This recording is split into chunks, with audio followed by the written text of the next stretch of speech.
And we're going to start streaming. All those diversity hires must be working out real fine. Event is starting. And we're Ping me live. when. Joe is furry. I am not a furry. Okay. That's what I used to say.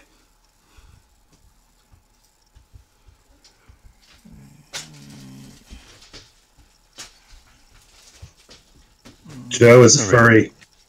Hello. That's what I used to say.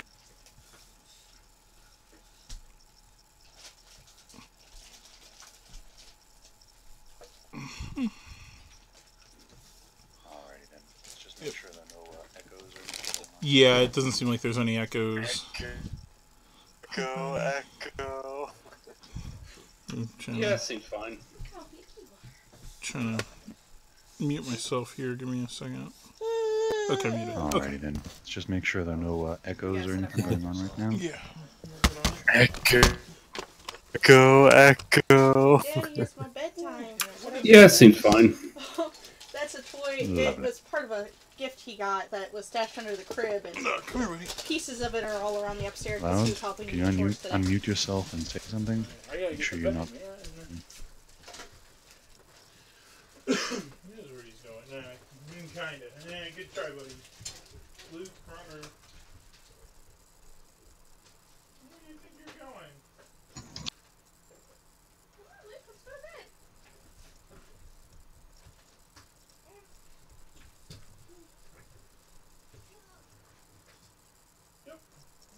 There. Loud Warrior.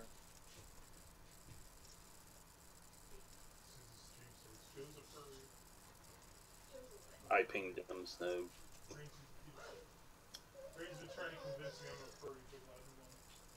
No? Loud Warrior.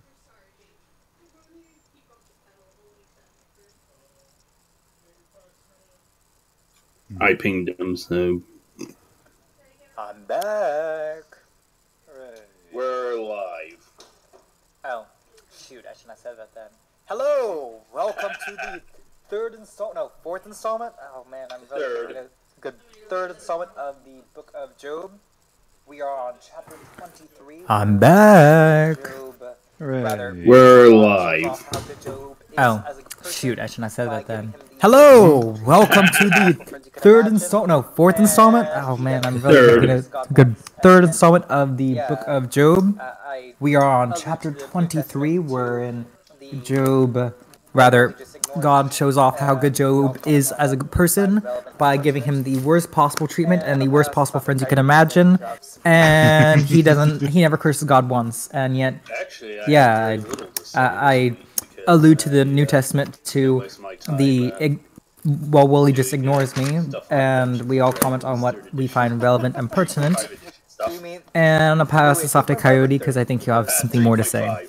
good because I'm like, why would you ignore? Actually, I have very little to say this week because I spent most of my time Well, doing stuff on Dungeons and Dragons 3rd edition, 3.5 edition stuff. Do you mean wait 3.5 or third? Because 3.5, 3.5. good not- because I'm not like, third. why would you ignore like progress? It doesn't seem to make sense.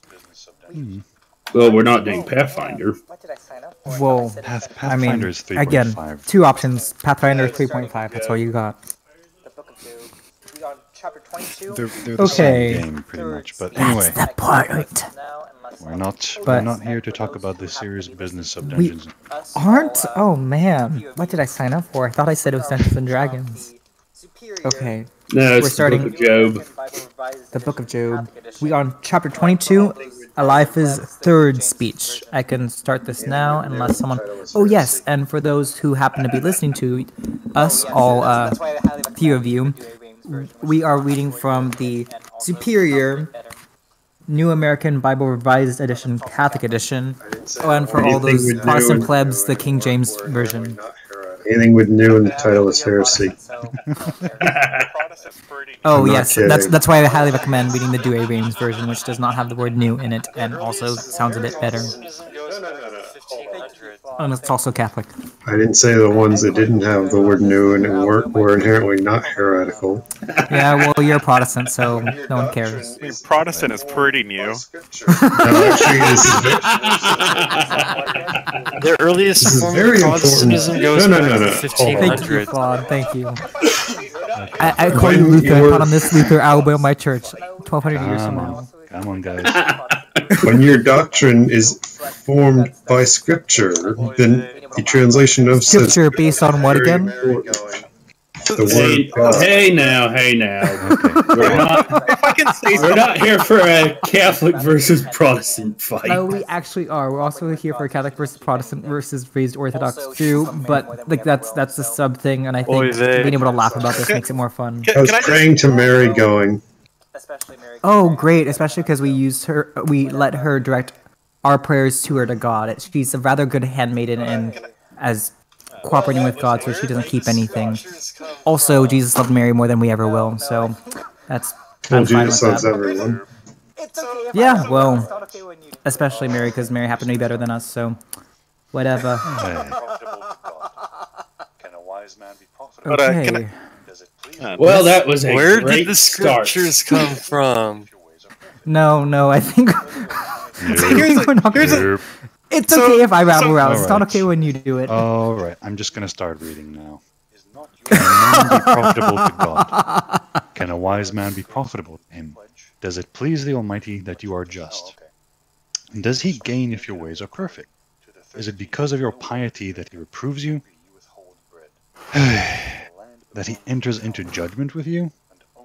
Is not your wickedness great, your iniquity endless? You keep your relative goods in pledge? In pledge and just... Oh, okay. Leave them stripped naked of their clothing. To the thirsty you give no water to drink, and to the hungry you withhold bread, as if the land belonged to the powerful, and only the privileged could dwell in it. You send widows away empty-handed, and the resources of war are destroyed. Therefore snares are about you, sudden terror makes you, or darkness you cannot see. Deluge of water covers you. Does not God in the height of the heavens behold the top of the stars, high though they are? Yet you say, what does God know? Can he judge through the thick darkness? Clouds hide him so that he cannot see, as he walks around the circuit of the heavens. Do you indeed keep the ancient way trodden by the worthless? They were snatched before their time, functions a river swept away. Their foundations a river? Oh, okay. Gotcha. They said to God, let us alone. And what can the Almighty do to us? Yet he had filled their houses with good things, the designs of the wicked are far from. The just look on and are glad, and the innocent deride them. Truly our enemies are destroyed, what was left to them fire has consumed. Settle with him and have peace, that may good shall come to you. Receive instruction from his mouth, place his words in your heart. Return to the Almighty, you will be restored. If you put iniquity far from your tent, treat raw gold as dust, fine gold of Ophir as pebbles in the Wadi. Then the Almighty himself shall be your gold, and your sparkling silver. For then you shall delight in the Almighty, you shall lift up your face towards God. Treat him, and he will hear you, and your vows you shall. What you decide shall succeed for you, and upon your ways light shall shine. For when they are brought low, you will say, it is pride. Downcast eyes he saves. He will deliver whoever is innocent. You shall be delivered if your hands are clean. The bad friends is that they That's one hell of an accusation, my good man. know a good bit. I think he was fine for the first 3 verses, and then he says, it is because of your piety that he reproves you. Then he just started messing up again. And again, that's what I like about the bad friends, is that they happen to know a good bit, but they still are wrong. They really are a situation of a little bit of knowledge can go absolutely horrible. Yeah. I think it was in the book Middle Passage I had to read in high school, but there was something said that there's nothing so dangerous as a half education, that Yeah. it's like the Dunning-Kruger effect, but I don't quite see this in them. It's just that they take what they know for certain, or rather, they have two sets of evidence, those for God's justice and those of Job's righteousness, and they ignore Job's righteousness. I mean, I'm not sure how they could possibly. Yes. I would explain it as, please. These people are essentially, Job's three friends are essentially intellectuals. They know they understand how God is from an intellectual point of view, and they know how man is from an intellectual point of view, but they ignore the very evidence of their own eyes. Well, I flatter the word intellectual by not describing such people as intellectuals. I would say that someone who doesn't toss away their theory upon new evidence needs to lose the title of intellectual, but I do say that many so-called intellectuals fall to that same pit. So that's why I stand by my interpretation, but I do like yours as well. I'm trying to find cool interpretations, or rather cool notes of it, but I mean, I guess the most useful verses I'd say are 1 through 3, because it's, again, foreshadows what God says later. Can a man be profitable to God? Can a wise man be profitable to him? Does it please the Almighty that you are just? Does he gain if your ways are perfect? I think, I'm not going to say, I want to cite scripture here, but nothing's coming to my lips. I think it does please the Almighty that you are just, but it's not so much that your justice pleases the Almighty, it's that you want to live as He designs, and that you see as He understands the world, and you're attempting. There are a few people that God says, that they pleased Him. It's what? David? I mean, What about Elijah? King David, and who else? I mean, he's the only one. Well, there's who's Noah's predecessor who happens to walk with God? Because that's effectively, essentially saying Enoch? that. Yeah, Enoch. Thank you. And I think Noah just walked with God. I don't recall it saying that he pleased God. That's the same thing. What about Elijah? Elijah, no. Elijah and God were at loggerheads quite a bit.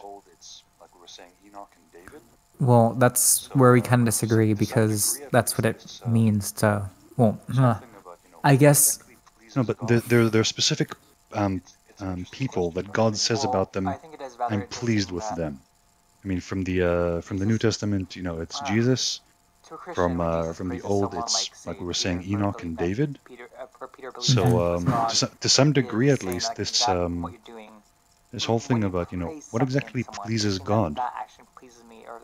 It's an interesting question, don't you think? Well, I think it is rather interesting that Jesus, to a Christian, when Jesus praises someone like, say, Peter for believing that Peter believing that he was God, is saying that what you're doing. When you praise something in someone, you're saying that action pleases me, or that is righteous in a certain way that does please me. So again, when you it might not explicitly say that. I mean, except in the case of Jesus, where God speaks that you are my beloved Son, with you I'm well pleased. Most of them, I would still say that walking with God is to say that your actions are like God, and you like things that are like you if you are a good person. And God is the standard by which all things are good. So thereby I would derive that Noah pleased God, even though God did not say it that way. And then again, Job pleased God by what he did, and beforehand, whether or not you think of Job as a historical figure is neither here nor there for this point of this conversation, but Job definitely pleases God, even in his whining about how he has the worst hand dealt after he has a really good hand. I'm just going to put this off to the side as an unanswered question for now, because I think it's an interesting thing to pursue.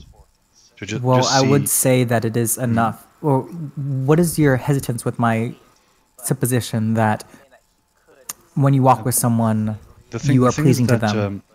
like we've said before, I think in the first one, God doesn't talk a lot in the Bible.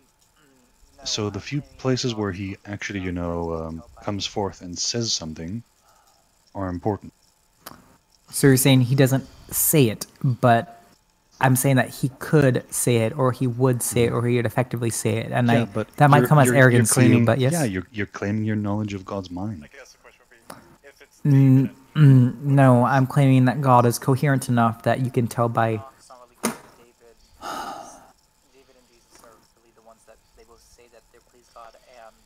It's a valid question. What pleases God.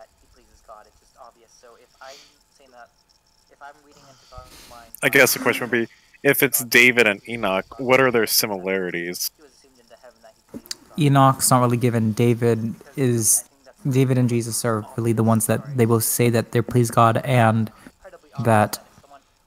You know what? I don't even think Enoch had said that he pleases God. It's just obvious. So if I'm saying that, if I'm reading into God's mind by saying that Noah pleased God, then you must be reading into God's mind by saying that because he was assumed into heaven that he pleased God.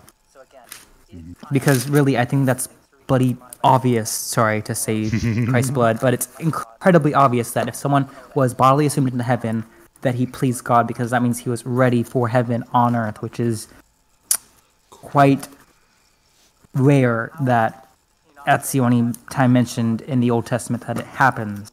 So again, if I am someone who claims to read God's mind by saying that Noah pleased God by being like God, because anyone can tell that if you walk with God, you are in God's company, and God chooses his company, then how can you not say that God, who chooses his company by having Noah with him, is not choosing his company by having Enoch with him? So unless you're able to interpolate that, I think you're just making the same problem that Jesus said with the Sadducees, that they saw all these problems with marriage, how marriage could work, that divorce meant that it won't. Point being, unless you allow room for interpolation, you won't really appreciate the scriptures. Or rather, I'll stand by that strong statement. You won't appreciate the scriptures unless you allow for interpolation. You just have to be damn careful, but you have to be damn careful about everything. Well, actually, check this out. Enoch walked with God after he begot Methuselah. I'm at Genesis chapter 5, verse 22. When Enoch walked with God, and he begot Methuselah for 300 years, and he begot other sons and had daughters. The whole lifetime of Enoch was 365 years. Enoch walked with God, and is no longer here, for God took him. So it said twice that Enoch walked with God, and then that God took him, and then also says that Noah walked with God. And again, there's a parallelism there that you'd have to be a deconstructionist and a stubborn deconstructionist to miss. And I really think that it's ridiculous to say that Noah did not please God, but just by how similar that is. So the way I would see it is that the pleasing God is a term in and of itself. All things are terms. How is that different? You're saying that God uses the term "you please me" and that is the only one? Because what I'm trying to say is, how can we possibly find utility and lessons and wisdom from the Bible, and we will not be able to, if we have a true literalistic approach to it by saying only the people who God said that they pleased him had actions that were pleasing to God, you are completely out of luck.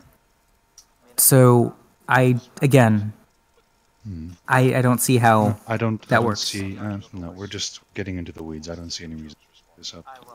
Well, I think that's just the different fundamentals that we're working with, which somehow we can talk about later, but that does not seem like today. Yeah, not the time to discuss. May that time come. May that time come. Hair splitting. Well, so we can only Job's argue response. over words. Who wants to take up Job's response? I will. Chapter 23. Job's 7th reply. Then Job answered and said, "Today especially my complaint is bitter. My hand is heavy in my groanings. Would that I knew how to find him, that I might come to his dwelling. I would set out my case before him, fill my mouth with arguments. I would learn the words and he would answer me, understand what he would say to me. Would he contend against me with his great power? No, he himself would heed me. There an upright man might argue with him, and I would once and for all be delivered from my judge. But if I go east, he is not there, or west, I cannot perceive him. The north enfolds him, and I cannot catch sight of him. The south hides him, and I cannot see him. Yet he knows my way. He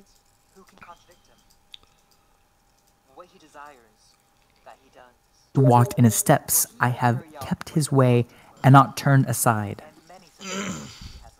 From the commands of his lips I have not departed. The words of his mouth I have treasured in my heart. But once he decides, who can contradict him? What he desires, that he does. For he will carry out what is appointed for me, and many such things he has in store. Therefore I am terrified before him. When I take thought, I dread him. For it is God who has made my heart faint, the Almighty who has terrified me. Yes, I would that I had vanished in darkness, hidden by the thick gloom before me. And it continues on to chapter 24. Why sing things are not hidden from the Almighty? Do they that know him not? I can continue to 24 so we can finish his monologue. Do we have any objections? None. Okay. Yodi, do you want to pick this up? Sure.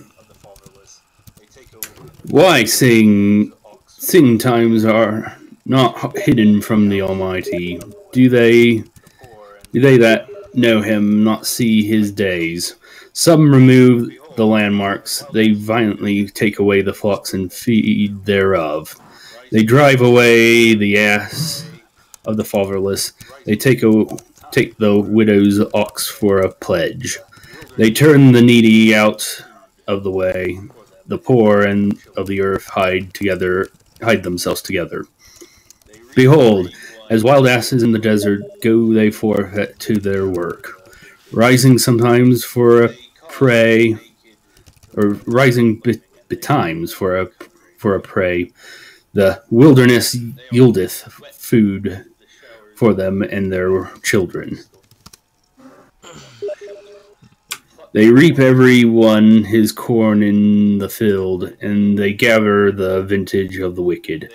They cause the naked to lodge without clothing, and they have no covering in the cold. They are wet with the showers of the mountains, and embrace the for want of shelter.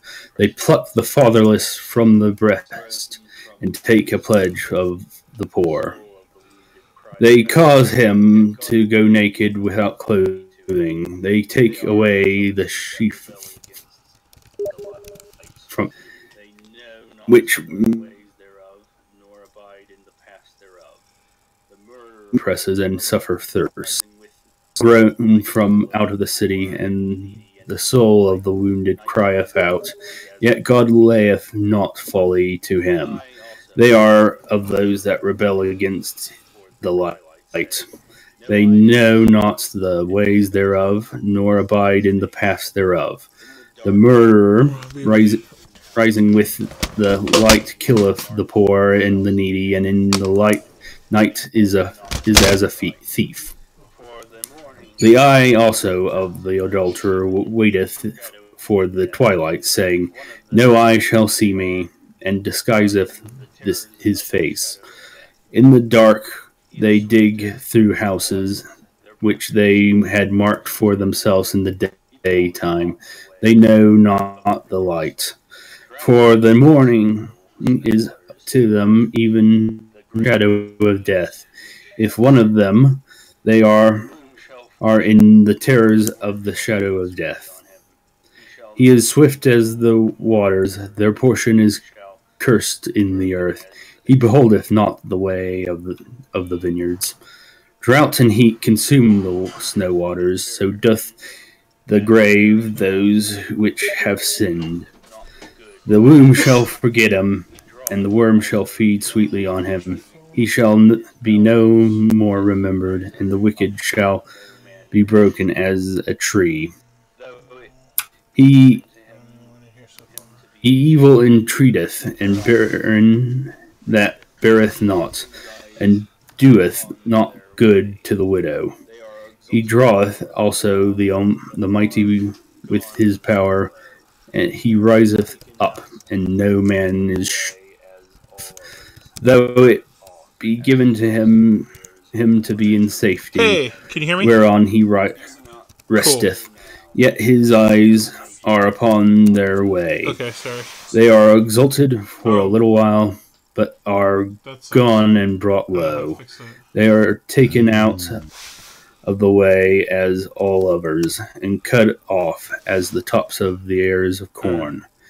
And if it be not so now, who will make me a liar, and make my speech nothing worth?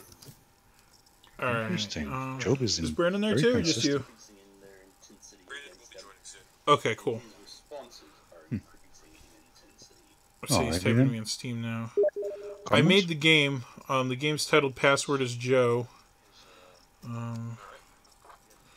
I think one thing I have to note is I think Job's friends' speeches are increasing in their intensity against him, and his responses are it's titled increasing Password in is intensity. Joe. And then the password is Not two, but his again, he always takes things to a personal note, so that's not exactly surprising. And I mean, again, you can see at the beginning of 23. I got a weird situation going on right now. I got some friends online, and they're doing like a live stream of a discussion. So I have them muted, but I have them playing so I can record it. And rather, I have me muted, but I have them playing so I can record it. So I need to. The interesting thing is that the second part seems to be him saying that he's sort of agreeing and amplifying with Eliphaz's I'm glad you're able to find it. And, you know, I hope my cousin can talking find about it too. the unrighteous. Cool. Okay. The wicked people who do horrible things to the weak and the widows and widows and orphans, you know, the poor and the hungry, etc. Yes. He's going here over like a whole litany of people who are really nasty. And then the thing is he's winding the weakness and no, it's capital. What? Okay. He's very consistent about how weak and useless humans are, how powerless humans are in the end. Yeah, that's definitely a reoccurring theme throughout all of his speeches. Hopefully my cousin can get in. It's also it's his it seems to be his one defense.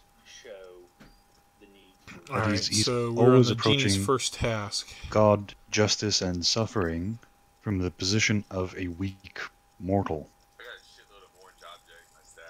Yeah, I agree there. If you got a bunch of orange objects you can't use, at least from a Christian point of view, this would really, Job's speeches really show the need for grace from God. Yeah. Now, granted, that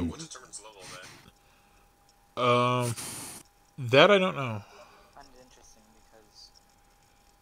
Comments? I'm at a loss for words for the time being, but I like what Coyote has said so far. Really, no matter how strong you are as a man, you cannot resist Mother Nature, whose full wrath against you. So I don't describe how people I find it interesting because I would split on practical matters grace into two circumstance, and really, no matter how strong you are as a man, you cannot resist Mother Nature, whose full wrath against you. so that would describe how favorable that is as grace of nature. But unless you happen to be a holy man, that is, unless you happen to be a virtuous man, you cannot make the most out of your gifts anyway. So there will be several adverse circumstances the earth is cursed to us. So we can never get the full bounty out of that. I would also make the point that, at least in a kind of a traditional theist point of view of God, is that he's not just not just a creator God, but he's also a God that sustains all life, and he's also he's also basically the fount of all virtue. Yes. So any virtue that we show is really just because we are relying upon God for that virtue. Yeah, I'd say that'd be cooperating with God or aligning yourself with God. That is, you're making yourself whole, you're making yourself like God, and that God is being in you. You as a human are insubstantial. You are dust. Only if you take the form of God, that is, only if God chooses to... What am I saying? My cousin's having I'm saying so many things that are close to blasphemy, but I'm doing my best not to. We could start without him. His character's and I'm very fucking lazy right now and tired, so that doesn't work for me. But point being is, unless you make time and make yourself humble and let your wise through you, or rather, let yourself know the wisdom of God, you will be much further and much less to appreciate the goodness of the world. And I would say to the sinner, the earth is cursed, but to the man that God tries, he will find the earth much more burdensome than usual. So I can't... I think it's a very useful shorthand to say that the earth is cursed to us, but as a theological term, I would not say that, because God the world and saw it was good. So it depends on how much we align ourselves with God's plan for us. Interesting. We're gonna have to tackle creation after Job. Yeah, I actually think that's... The two books seem to feed into each other very strongly. And again, which I think makes sense, because I'd rather do the Book of John next, because that'd be more fun. John? And more interesting. New Testament. Yep. It's probably it's the most different of the four Gospels. It is not one of the synoptics. It has a different perspective, and it cuts to the heart of the matter a lot more smoothly. So smoothly that it's jarring. If I want to use it on a rage retaliation or something else. What does synoptic mean? Synoptics having the same eye, or basically the Matthew, Mark, and Luke, roughly speaking, cover the same events from different angles, whereas John covers a lot of different events. Or some events differently. And no, it covers different events that are not in the others. It also has a different perspective from the other three. Like, I won't say radically different, but different enough that it's interesting. You know, it's... Let's see here. I'm using okay. my version. Okay, Philo, do you want to take 25? Which is your version? I am using... Go, Philo, go. Philo! I'm turning on my mic here. Oh, is it just this little short passage? Yeah, it is. Let's see here. I'm using my version is not up to par with like. Which is your version? I am using the English Standard Version. It's okay. Go ahead. Let's see. Then Bildad the Shuhite answered and said, "Dominion and fear are with God. He makes peace in his high heaven. Is there any number to his armies? Upon whom does his light not arise? How then can man be in the right before God? How can he who is born of woman be pure? Behold, even the moon is not bright, and the stars are not pure in his eyes. How much less man who is a maggot, and the son of man who is a worm?"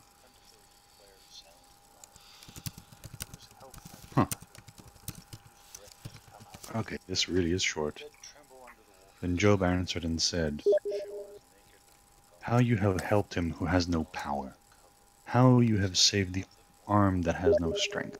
How do you have consoled him who has no wisdom, plentifully declared sound knowledge? Whose help have you uttered words, whose breath has come out from you? Dead tremble under the waters and their inhabitants. Sheol is naked before God, and Abaddon has no my cover. cousin can't get in here. He stretches out the north over the void and hangs the earth on nothing. Binds up the waters in his thick clouds, and the cloud is not split open under them. Covers the face of the moon and spreads over the cloud. He has inscribed a circle on the face of the waters, boundary between the darkness. The pillars of heaven tremble and are astounded at his rebuke. By his power he stilled the sea. By his understanding he shattered Rahab. By his wind the heavens were made. His hand pierced the fleeing serpent. Behold, these are but outskirts of his way, and how small a whisper do we hear of it. But the thunder of his power, who can understand?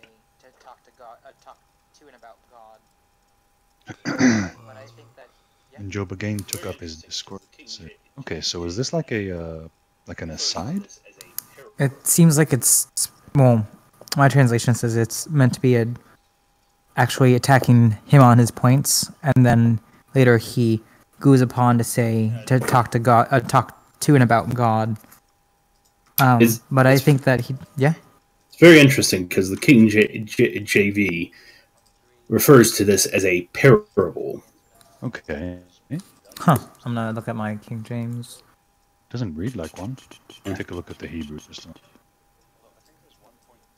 Yeah, I don't know.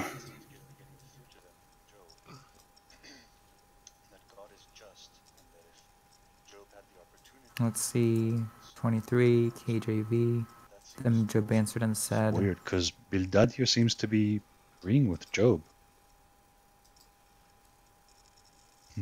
Although I think there's one point that it doesn't seem to be getting through to them from Job. And that God is just. Did it go bad? If Job had the opportunity for an audience, he would get an answer. That seems also to be an assumption of Job. I'm sorry. Yeah. In the end, he does. I'm gonna try the dual wielding thing for a bit. I got two really good gloves. Also, he does. Again, there are echoes of the end, and I know I'm contradicting myself during the other two ones. Is that who can comprehend the thunder of his power? I crit for like 400 of these, but they're supposed to be fast. Or rather, who knows God enough in order to describe him, to testify to him, I don't feel faster though. Contradict him. Which is why Job doesn't really do that. He just asks why. Well, a bit like that, like how he says, like how he stretches. Well, in my translation, he stretches out the north over the void and hangs the earth on nothing. He binds up the waters in his thick clouds, and the clouds not spilt open under them. Later on, God makes the same reference, like saying, do you know where the firmament is kept with all the waters, etc.? Doing mumble through my phone. Yeah, I don't know how I would be able to play through my phone. No, my audio is taken up right now because a few of my online friends are having a discussion, and I'm recording it. So I'm muted in that discussion, but it's being recorded. Abaddon is complete and utter loss. No, I muted that too. Can't think of. I didn't want the game sound to get recorded. What do you mean loss? Because there's destruction, there's ravagement, there's let's see. Abaddon says place of destruction. Yeah, I'm currently making a YouTube video as we speak. Abaddon can be a place. It's also a state. It's also a situation or state. It's you could say that Job is in a state of Abaddon right now. He has nothing. I think the English version would. I don't know. I don't. I think feel like these it's less strong, but I think it's more or less fits as ruin. Yeah. Because you can either have a ruins or you can be ruined. That works. So it could be a state as well. I'm trying to find another one. Let's see. Desolation is one that maybe could work. Yeah, desolation, Or ruin, waste. I don't. But Don't maybe those- it's a really good one. wasteland, all of those together give you the meaning of Avadon. No. All them together, I you don't think say? so. Yeah. I don't think so. Don't those two words make a comeback in the Book of Revelation? You're saying ruin of Abaddon and Sheol, or I don't know because I'm Yeah, not. thanks. Yeah, we're I- going back to the genie. Yeah, Oh, you I've finished never the genie's been. first task. I've read Revelations, but Oh, okay. never took the time to really Yeah, I'm still at that task. get into it. To the Salt Barons. Which isn't surprising. The most, just from a liturgical standpoint, it's usually ignored. I wish I knew why my cousin couldn't get into the game. yeah. I'm gonna We read- can't even see the game is the problem. Go ahead. Yeah, I don't everything remember the council. I learned this I back wonder if in it's 'cause college, he's- which was like I 8 wonder if years it's because ago. he's on a. I said it to pretty- friends only, but he's a friend of mine, so Just for listeners, it shouldn't be a problem. I'm talking with Philo That's specifically on why the chat why, whether or why not, I wanted to set the game up so I mean, you could rather, join it. where he heard that John was considered Gnostic by some of the early His councils, character's- his and only character I had close not to our heard of level is that, level so I asked 48. him, and So- he does not remember, as he told us short. I'm not short really while ago, worried if so he I'm gonna shows up continue late or to whatever. 27. All right. A note here about translation in the Hebrew. It says here, "Vayosef Yovs et mashalo," which means, Corn. and Job I'm continued blowing to speak his parable. So, I have no idea what that does. That's what's on the top of the KJV so version. it means Yeah. here that this whole thing is supposed to be a parable. Let's find out. what Mysterious for. axe. I'm finding Yeah, all it sorts of says, good gear. in my translation, actually, since I'm I reading don't know my what it is, translation, I'll probably read 'cause it. you guys ran through here without me. Job took up his theme again and said, "As God lives, who takes away my right? The Almighty, who has made my life bitter? So long as I still have life breath in me, the breath of God in my nostrils, Whoa, my look. lips shall not speak falsehood, nor my tongue utter deceit. Far be it from me to account you right. Till I die, I will not renounce my innocence. My justice I maintain, and I will not relinquish it. My heart does not reproach me for any of my days. Let my enemy be as the wicked, and my adversary the unjust. For what hope has the impious when he is cut off? When God requires Possibly. his life? Will God then listen to his cry when distress comes upon him? If he delights in the Almighty and calls upon God constantly? I will teach you what is in God's hand, and the way of the Almighty I will not conceal. Look, you yourselves have all seen it. Why do you spend yourselves in empty words? This is the portion of the wicked with God, the heritage oppressors receive from the Almighty. Though his children be many, the sword awaits them. His descendants shall want for bread. Well, I'm gonna die His again. survivors shall be buried in death. Their widows shall not weep. Though he heaps up silver like dust, and store away mounds of clothing, what he has stored the righteous shall wear, and the innocent shall divide the silver. He builds his house as of cobwebs, or like a boot put up by a watchman. He lies down a rich man, one last time. He opens his eyes, nothing is there. Terrors flood over him like water. At night the tempest carries him off. The east wind seizes him and he is gone. It sweeps him from under his palace. It hurls itself at him without pity as he tries to flee from its power. It claps its hands at him and whistles at him from its place. I just want to make a note that with the KJV version, generally the first half of the chapter has stronger words of than the translation Loud Warrior was using. For instance, he uses words like, this is the portion of the wicked Alright, you got man the with mask. God, or where was the other one? A mask. For what hope what is the hope of the hypocrite? So you notice that there's some stronger language, I'd say, in the KJV. Granted, I don't know if the language became stronger just because it was in the KJV, or what. Mm. Yeah, I think that there's a bit of a balance. Looking over here at the Hebrew language is pretty harsh. Yes. Yeah. I would, well, with a big thing with just poetry. It's very harsh, but it's also very sing-song in the way it's structured. So.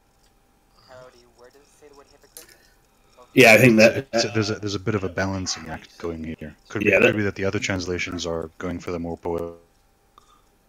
Yeah, I would. Well, with a big thing with just poetry in general is it really never translates. Yeah, I can see that. Coyote, where does it say the word hypocrite? What verse? Actually, I got it myself. That would be 27:8. 8. Yes, thank you. Mm. In the Hebrew, it's I'd say Impious is pretty bad, but you're right. Impious doesn't have the same oomph that it could have. Let's see. 27, do a range. Let's see what's here. 27. Hello. Nope, it's not working with me. Smack. Alright. Anybody have comments about these chapters?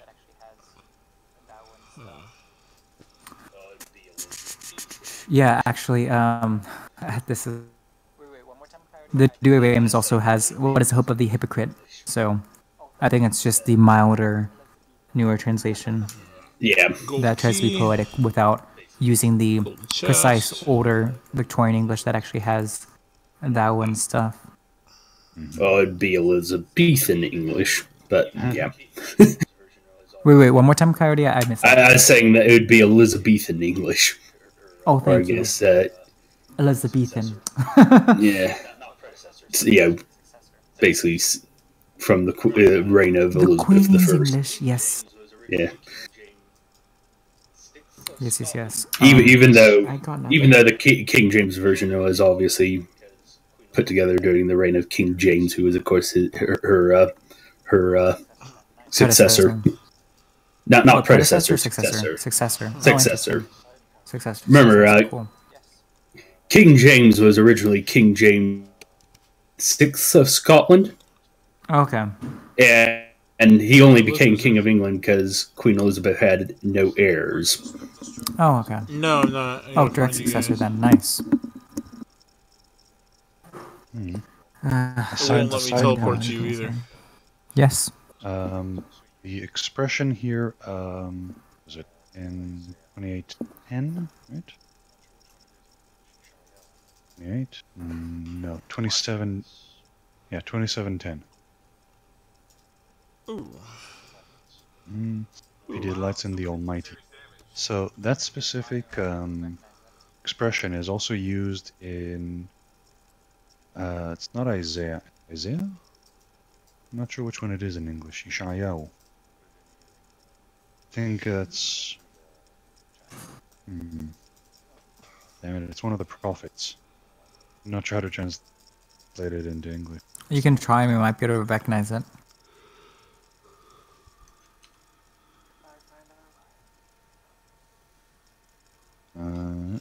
Okay. Put it in here in. It's in the chat. Oh, Philo had to go. Oh well.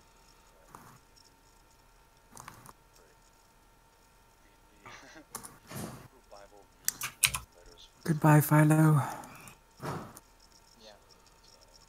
I get Isaiah. Okay, so it's Isaiah. Yep, so Isaiah... my good old friend Google Translate. That 80. Great.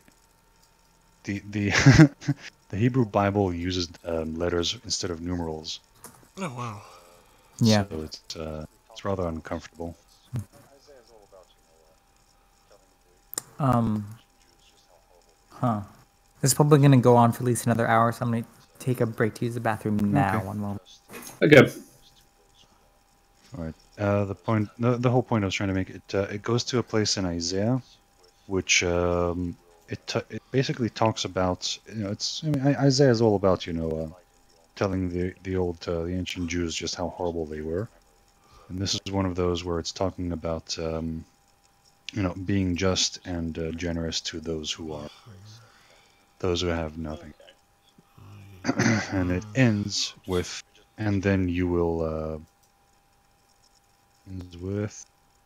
delight in the Almighty. So that it just triggered a memory, because delighting on the Almighty is a repeated. It's in the specific prayer, grace of Friday night. Okay. Genie's first task right now. For the meal. So it just triggered a memory.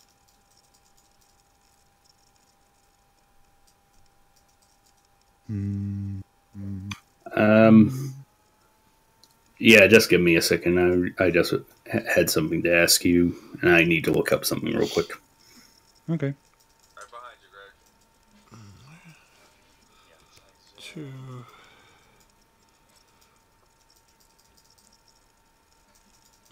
Oh, damn. Okay. It was a very interesting thing from, just noted from, John. Oh, I died. Shit. Okay. Oh, shit. And that was... Yeah, it's Isaiah 58. In this book, God is generally known as God Almighty instead of Jehovah. Here's a very interesting thing from, just noted from, John notes on Job. And that was that in this book, God is generally known as God Almighty instead of Jehovah. And he notes that the word Shaddai is usually used. Yes. It's an interesting thing, because Shaddai is Shad is the Hebrew word for breast. It basically refers to God in his aspect of, giving life and sustenance. So basically, God as the creator God. The sustainer God. The sustainer, yeah. Yeah, okay. I'd say that goes to the point that God is beyond masculine or feminine, because the mother is known as sustaining the child, so that's there as well. The traditional cosmological proof of God usually uses the fact that God is sustaining the world as its kind of main theological push. Okay. Basically, in the traditional cosmological argument, you have traditionally the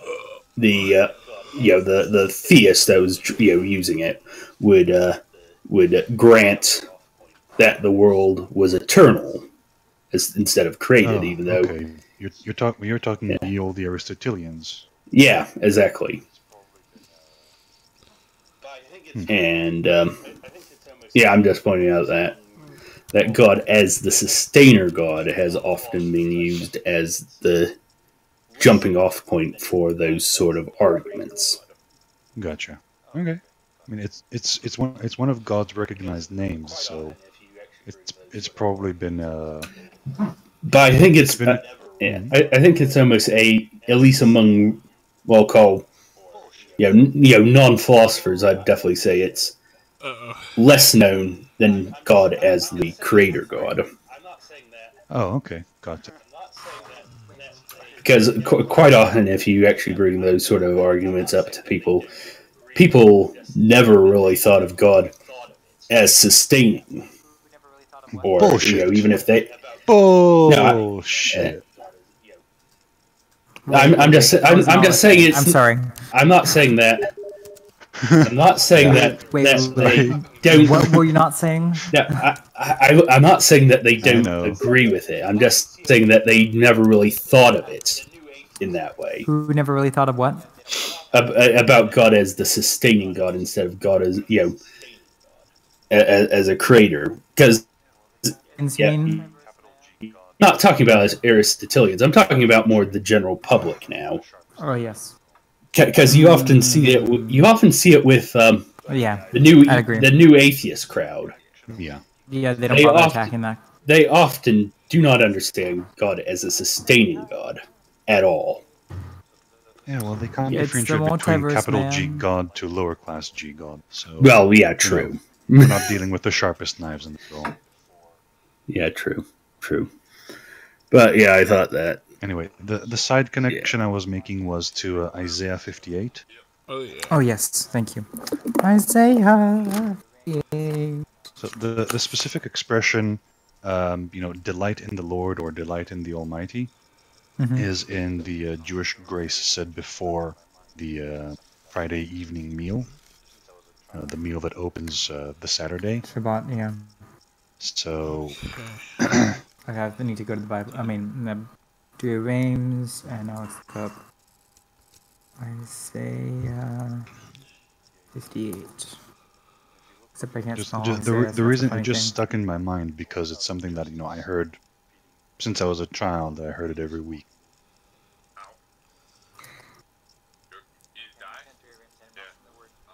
Damn.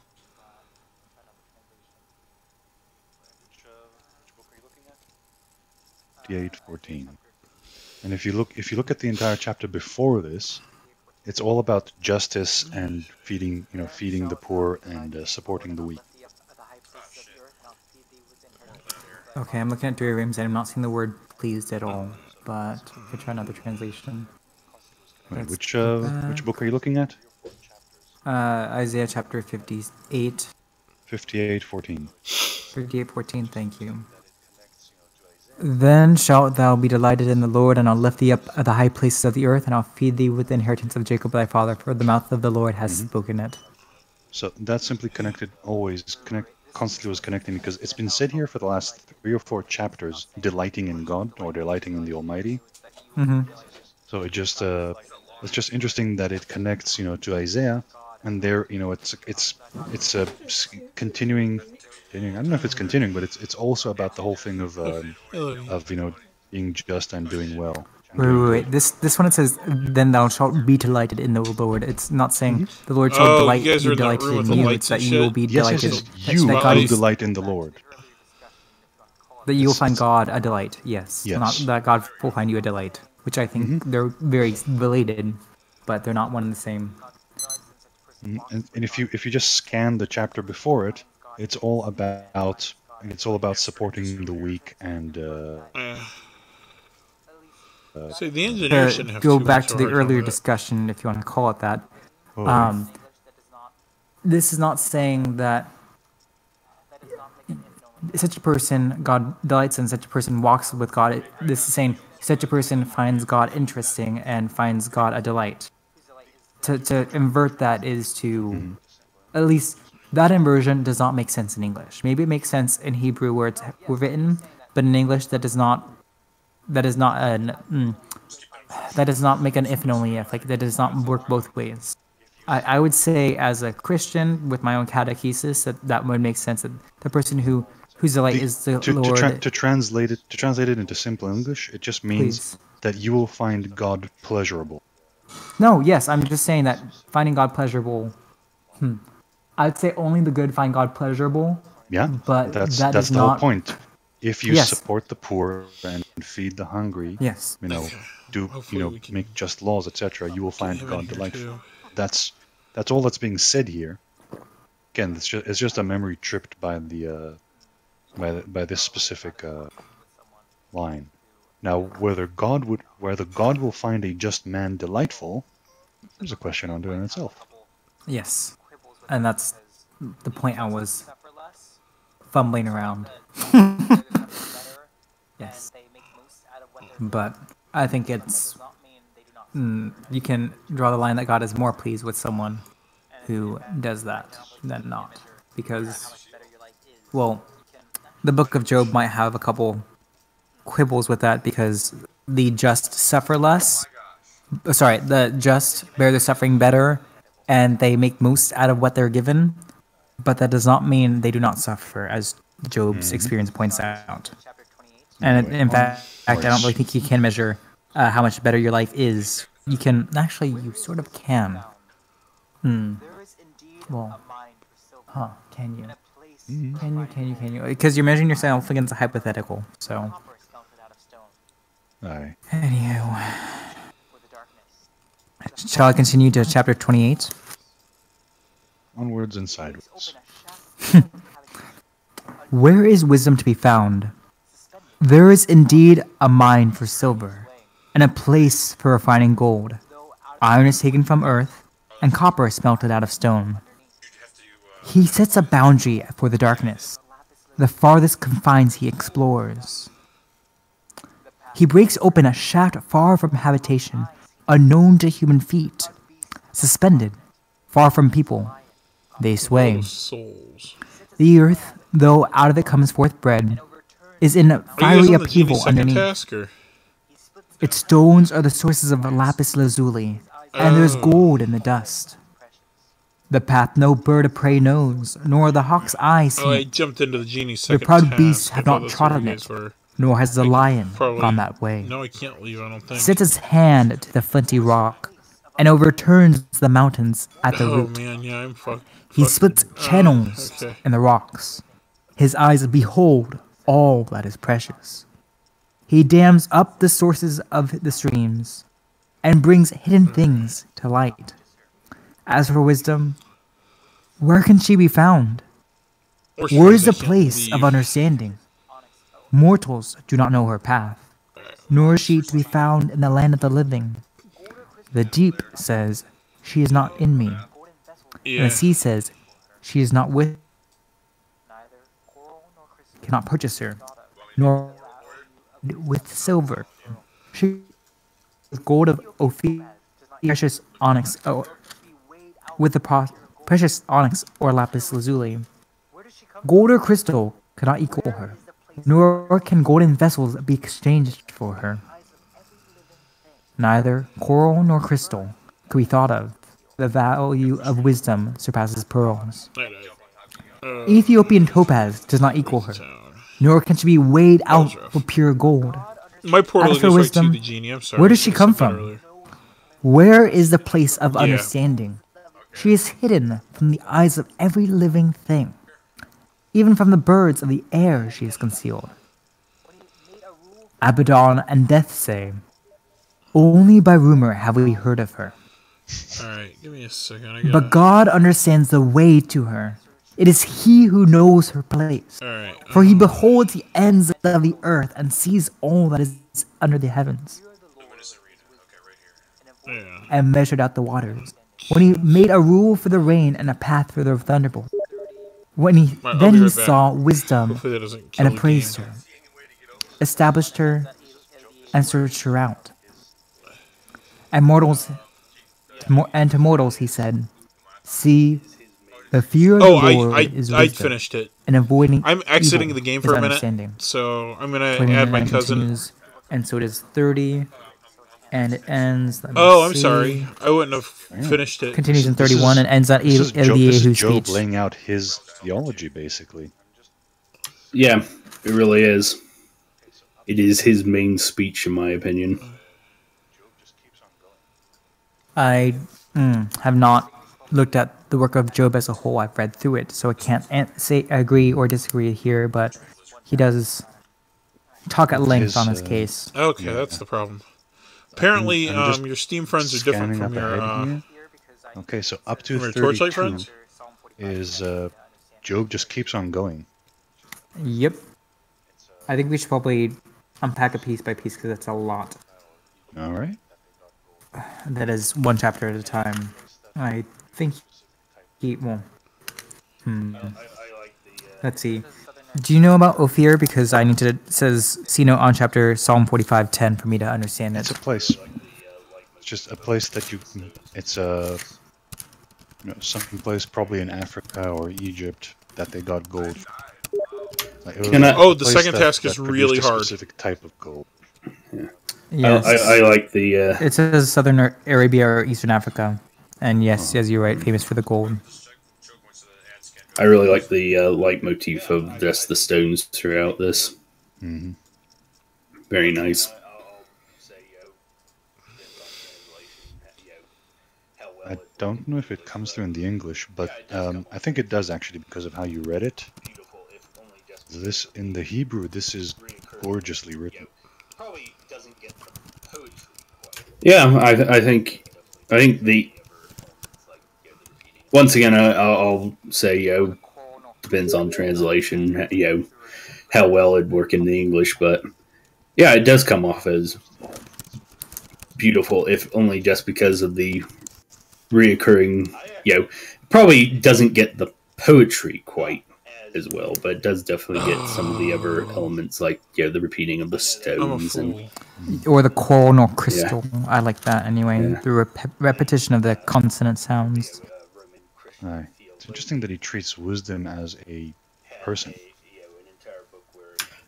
I actually, it's not as weird as you might think, because I know that Boethius, the Christian, the late Roman Christian theologian, I'm a dumbass, had an entire book where he was basically just interacting with philosophy, who was basically a woman.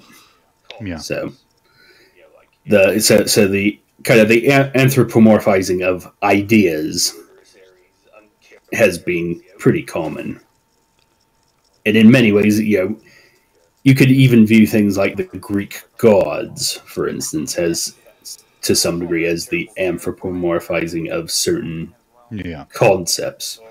Like Ares, the merciless god of war. Murderous Ares, uncaring Ares. Yeah. Or Zeus as the picture perfect of a terrible father. Yes. Yeah. Terrible father and terrible king. Serial philanderer, terrible king as well. Or I think it's telling that the Greek Hera was the goddess of marriage, and she's essentially she's the ultimate shrewish wife. Yep. Well, she and Zeus deserve each other. Oh yes. Does she? Because I don't know much about Hera, unfortunately. Hera is a forgive my English. Complete and utter. Yeah. There's no. Basically, when she it's most strongly shown. Oh boy, her jealous and vengeful nature. Oh my. Yeah. Whenever she discovered a child of Zeus's many dalliances, she tried to kill the kid.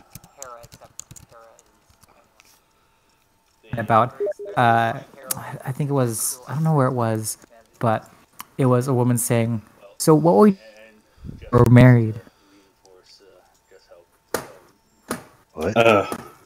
What will you do with your children after we're married?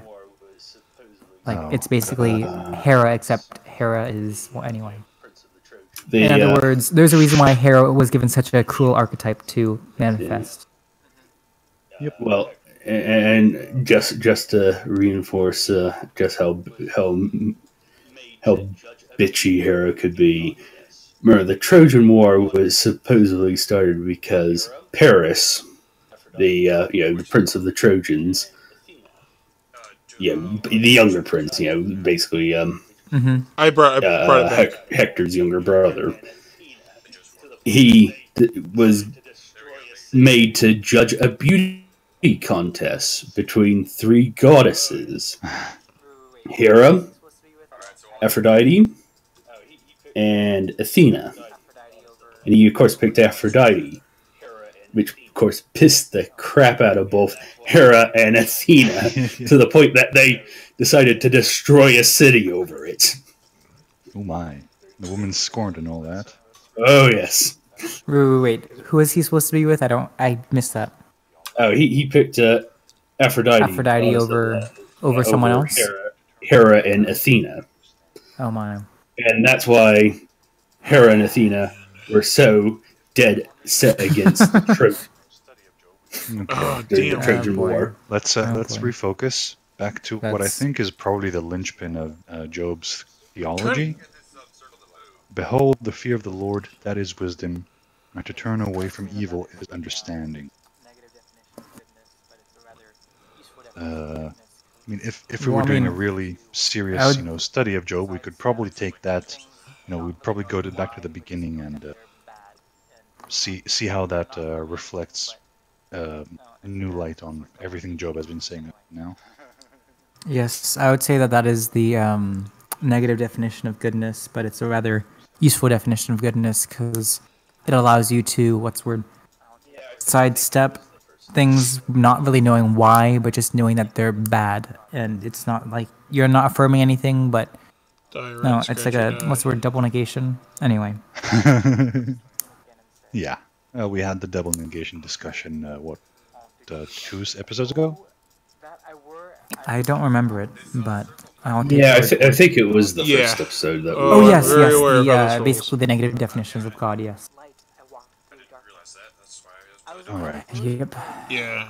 Continue. Yes, Job took up his theme again and said, the engineer can usually survive going outside it for a while. The Outlanders have a really hard time. That I were as in months past, as in the days when God watched over me. While he kept his lamp shining above my head, and his light I walked through darkness. I was in my flourishing days when God sheltered my tent, when the Almighty was still with me, and my children were round about me. When my footsteps were bathed in cream, and the rock flowed with streams of oil. Yeah, I'm not sure why. Whenever I went out the gate of the city, and took my seat in the square, the young men saw me and withdrew. And the elders rose up and stood. Officials refrained from speaking and covered their mouths with their hands. The voice of the princes was silenced, and their tongues stuck to the roofs of their mouths. The ear that heard blessed me, the eye that saw acclaimed me. For I rescued the poor who cried out for help, the orphans and the unassisted. The blessing of those in extremity came upon me, and the heart of the widow I made joyful. I wore my righteousness like a garment, justice was my robe and turban. I was eyes to the blind, and to the feet to the lame was I, and feet to the lame was I. I was a father to the poor. The complaint of the stranger I pursued, and I broke the jaws of the wicked man. From his teeth I forced the prey. I said, in my own nest I shall grow old. I shall multiply years like the phoenix. My root is spread out to the waters. The dew rests by night on my branches. My glory is fresh within me, and my bow is renewed in my hand. For me they listened and waited. Wow. They were silent for my counsel. I died instantly. Once I spoke, they said no more, but received my pronouncement drop by drop. They waited for me, as for the rain. They drank in my words like the spring rain. When I smiled on them, they could not believe it. They would not let the light of my face be dimmed. I decided their course and sat at their head. I lived like a king among the troops, like one who confronts mourners. Chapter 30. But now they hold me in derision, who are younger than I, whose fathers I should have disdained, to rank with the dogs of my flock. Such strengths as they... Oh, the traps. Shit, the traps. Vigor had perished. And want and emaciating hunger fled to I died again. The desolate wastelands by night. They plucked stalwart and shrubs, and the roots of rune plant. They were banished from the community, outcry like against, dwell on the slopes of the wadis, in caves of sand and stone. Among the bushes they braid, nettles they hut together. Irresponsible, of no account, they were driven out of me. Yet now they sing of me in mockery. I have become a byword among them. They abhor me, they stand aloof. They do not hesitate to spit in my face. Because he has loosened my bowstring and they have thrown off restraint in my presence. On my right, the young rabble rise. Damn. They trip my feet, they build their approach for my route. They tear up my path, They promote my ruin. No helper is there against them. As through a wide breach they advance. Amid the uproar they come on in waves. Terror roll over. My dignity is driven off like the wind, and my well-being vanishes. And now my life ebbs away from me. Days of affliction have taken hold of me. Night he pierces my bone. My sinews have no rest. With great difficulty I change my clothes. The collar of my tunic surround my waist. He has cast me into the mire. I have become like dust and ashes. I cry to you, do not answer me. I stand but take no notice. You have turned into my tormentor, and with your strong hand you attack me. You raise me up and drive me before the wind. I am tossed about by the tempest. Indeed, I know that I will return me to death, to the house destined for everyone alive. Yet should not the hand be held out to help a wretched person in distress? Did I not weep for the hardships of others? Was not my soul grieved for the poor? Yet when I looked for good, evil came. When I expected light, darkness came. My inward parts seethe and will not be still. Days of affliction have overtaken me. I go about in gloom without the sun. I rise in the assembly and I have become a brother to jackals, penny and ostriches. My blackened skin falls away from me. My very frame is scorched by thee.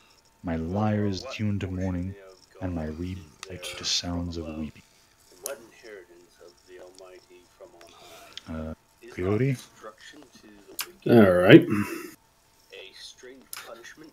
I made a covenant. Well, Job 31. I made a covenant with mine eyes. Why then should I think upon a maid? For what portion of God is there from above, and what inheritance of the Almighty from on high? Is not destruction to the wicked, and a strange punishment to the workers of iniquity? Doth not he see my ways, and count all my steps? If I have walked with vanity, or if my foot hath haste to deceit, let me be weighted in an even balance with that God may know mine integrity. Right. If my step hath turned out of the way, and mine heart walked after mine eyes, and if any blot hath cleaved to mine hands, then let me sow, and let never eat. Yea, let my offspring be rooted out. If mine heart have been deceived by a woman, or if I have laid wait at my neighbor's wife, grind unto another, and let others bow down upon her. For this is as hideous. This is an hideous crime. Yea, it is an iniquity. Work boots of overtime are so good to be punished by the judges. For it is a fire that consumeth to destruction, and would root out all mine increase. If I did despise the cause of my manservant, no, that doesn't go to me. When they contend with me, I would take it if it what did. shall I do when God riseth up, and when he visiteth? What shall I answer him? Oh, it's the best item. Did not he that made me Holy shit. in the womb make him? And did not one fashion us in the womb? Yeah, if I have withheld the poor too. from their desire, and have caused the eyes of the widow to fail, or have eaten my morsel myself alone, it's really, and the fatherless hath not eaten thereof. For from my youth he hath brought up with me, as with a father, and I have guided her brother's womb. If I have seen any perish for want of clothing, or any poor without covering, if his loins have not blessed me, if he were not warmed with the fleece of my sheep, if I have lifted up my hand against the fatherless, and when I saw my help in the gate, Then let mine arm fall from my shoulder blade, and mine arm be broken from the bone. From destruction from God was a terror to me, and by reason of his highness I could not endure.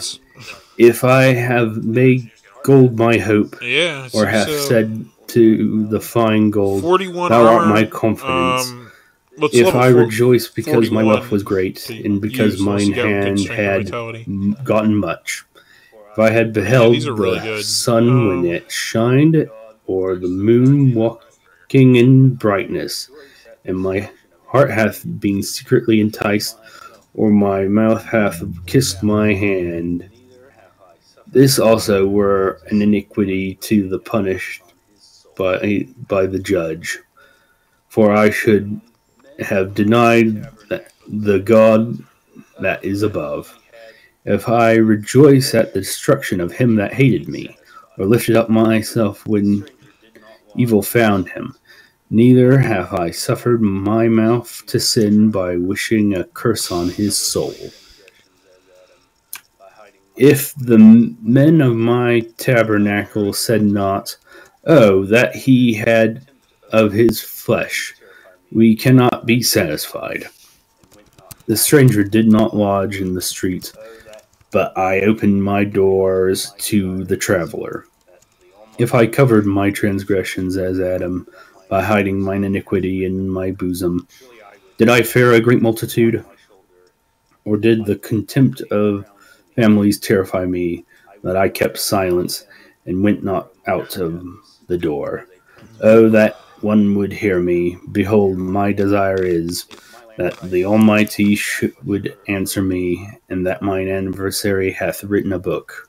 Surely I would take it upon my shoulder, and bind it as a crown to me. I would declare unto him the number of my steps, as a prince would I go near unto him. If my land cry against me, or that the furrows likewise thereof complain, if I have eaten the fruits thereof without money, or have caused the owners thereof to lose their life, let thistles grow instead of wheat, and cockle instead of barley. The words of Job are ended. My. That's right. Yeah. I know.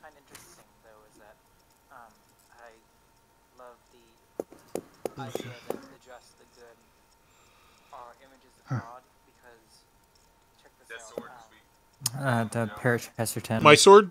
He doesn't doubt for a second. Oh, yeah. That God will answer him. Asks for the answer. And what I find interesting, though, is that I'm critting for over 2,000 damage. The idea that the just, the good, are images of God, because check this out. Chapter 29, verse 22. Once I spoke, they said no more, but received my pronouncement drop by drop. At the end of the book, Job is struck dumb by God's response, because it is what he needed to hear, and it's not what he asked for, but it's what he needed to hear. And as a good person, he receives it joyfully. But again, I'm just looking for parallels to the end. Words and much contention about the last chapters, I think. Maybe so. Maybe so. Oh, I died. Shit. Oh, either so. They waited for me as the rain. They drank in my words like a spring rains. Again, he, when he had much, since he gave much, he was, again, waited upon and asked for help. Well, not so much asked for because he beat them to the asking, but anywho.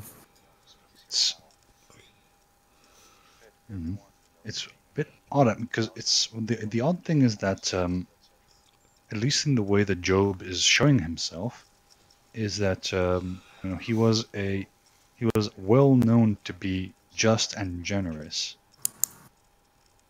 possibly even to a fault from the way he speaks here of how he fed everyone grain and meat, allowed brought them into his house, etc., etc. Yet his companions, although on the other hand, his companions apparently it took them some time to reach him, so they didn't live with him. Yeah.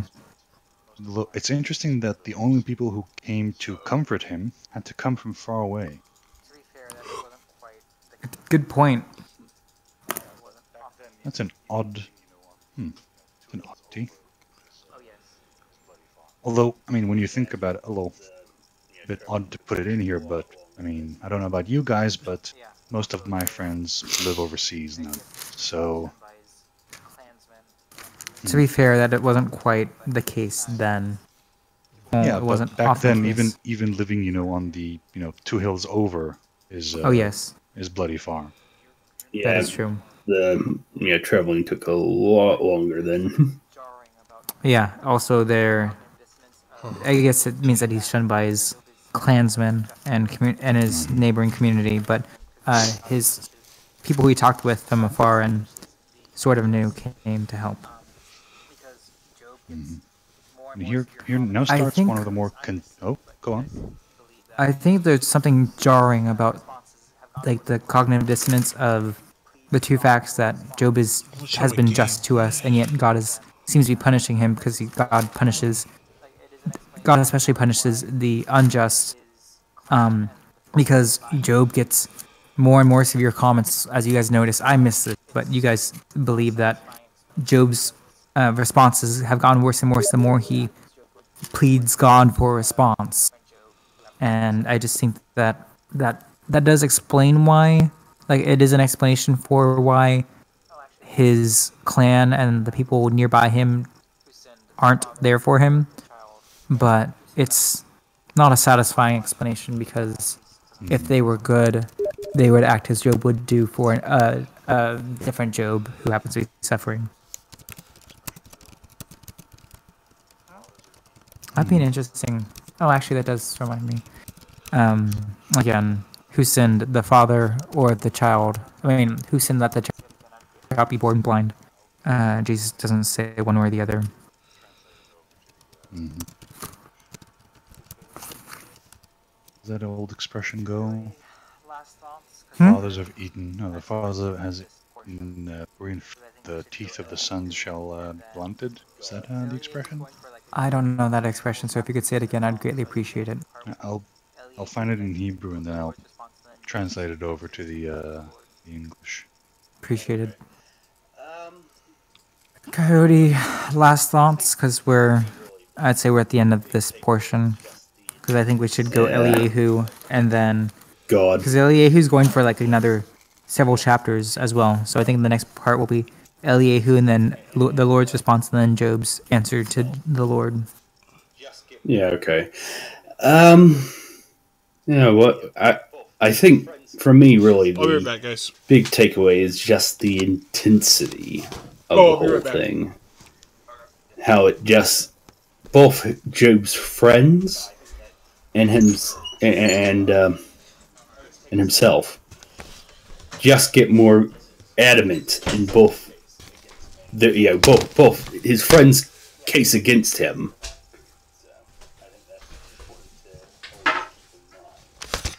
Against his own term. But I think that to always take a step back, you have to remember that this is basically Satan's case against mankind. Yes, thank you for that. So I think that's important to always keep in mind.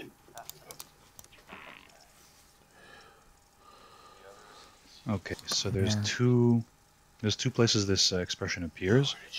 One is in Jeremiah, chapter 31, verse 28. I'm going to look that up online because it'll be faster than paging through my text. Right. The other is in Ezekiel 18, verse 2. You said 31 verses 28, and what's the one in Ezekiel? Ezekiel is in 18, verse 2. Yeah. Chapter 18, verse 2. Okay, I'm first going to look it up in the King James Bible. Mm-hmm. And it shall come to pass that that like as I have watched over them, to pluck it up and to break down, and to throw down and to destroy and to afflict, so I will watch over them, to build and to plant, saith the Lord. You're reading from Jeremiah? Yeah, Jeremiah 31 verse 28. Oh, yeah.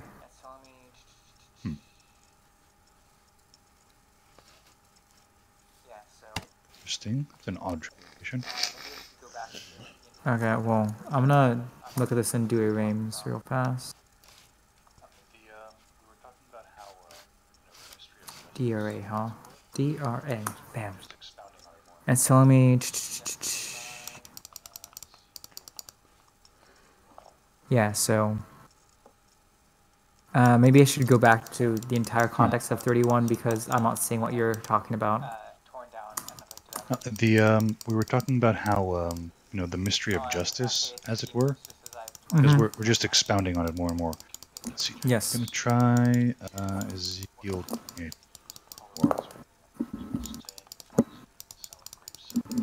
Well, it's saying, just as I have watched and blessed some, I have torn down and afflicted others. Actually, it's the inverse. Just as I've torn down some, I will. In King James, what mean ye that ye use the proverb concerning the land of Israel, saying, the fathers have eaten sour grapes, and the children's teeth are set on edge? As I live, saith the Lord God, ye shall not have occasion any more to use this proverb in Israel. Yes, actually, that's Yeah, so that's... Oh well. That irritates me. Like, It seems to be dealing with, call it, inherited guilt or inherited payment. You know, the fathers do something improper, and the children suffer. I had Ezekiel read to me many a time, but I never bothered to follow along. Yeah, so that's... That irritates me, like 18, 2, and 3. Because that conflicts with Job as I understand it presently. But then again, I have not touched the book of Jeremiah. I've had Ezekiel read to me many a time, but I never bothered to follow along and to read it entirely. Gotcha. Jeremiah is a hard book. Because along with the prophecies themselves are, again, Jeremiah is a educated priest. The prophecies themselves are written in High Old Hebrew. Oh my, and that the must narrative, be fun. It's beautiful, but yeah, it's dense. But the story around it is just tragedy, and it's a bit like you know, The Walking Dead or Game of Thrones, where in every possible way people will always make the worst decision possible.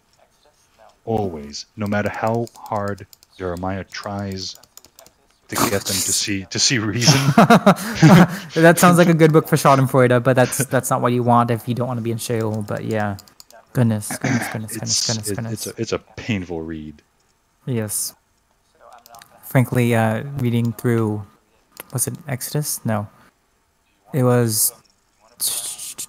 Let's see. There's Exodus, Deuteronomy, Numbers, and Leviticus. I think it was, yeah, the end of Exodus, which takes them to Numbers, and just watching them make mistake after mistake.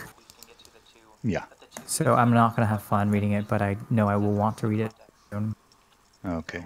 Do you want to barrel through Elihu, just to get a sense of what he's saying in preparation? Not particularly. I think that is a good place to end it. I mean, I suppose. No, yeah, I think we should barrel through it just so we can get to the two biggest and most important parts that just set the rest in context. So wait a second. Does Job defend himself, or does I forgot what happens after Elihu talks? Job doesn't talk again until God shows up. I'm tired, but I can do it. What say you, Coyote? Yeah, I can do it. All right. So let's see. 5 chapters. 5 chapters. I think one thing that does need to be mentioned before we even start is that Elihu hasn't spoken yet. Oh yes, he's not the not young one who was patient, and then oh boy, this guy. Okay. I mean, it says here, you know, that. I mean, the text does present Elihu as a rather as a young whippersnapper. Yes. It does indeed. Okay, I'm gonna read the first two. Then the three men ceased to answer Job, because in his own eyes he was in the right. But the anger of Elihu, son of Barachel the Buzite, of the clan of Ram, was kindled. He was angry with Job for considering himself rather than God to be in the right. He was angry also with the three friends because they had not found a good answer and not condemned Job. But since these men were older than he, Elihu bided his time before addressing Job. When, however, Elihu saw that there was no reply in the mouths of the three men, his wrath was inflamed. So Elihu, son of Barachel the Buzite, answered and said, I am young, and you are very old. Therefore I held back and was afraid to declare to you my knowledge. I thought days should speak, and many years teach wisdom. But there is a spirit in all human beings, the breath of the Almighty, that gives them understanding. It is not those of many days who are wise, nor the aged who understand the right. Therefore I say, listen to me. I also will declare my knowledge.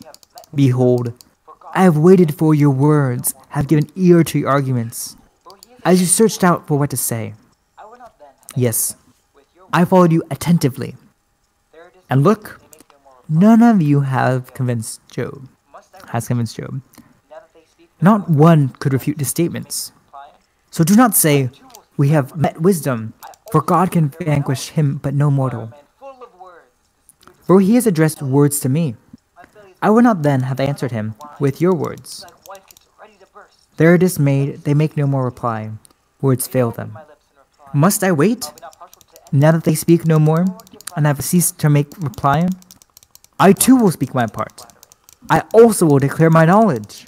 For I am a man full of words, the spirit within me compels me.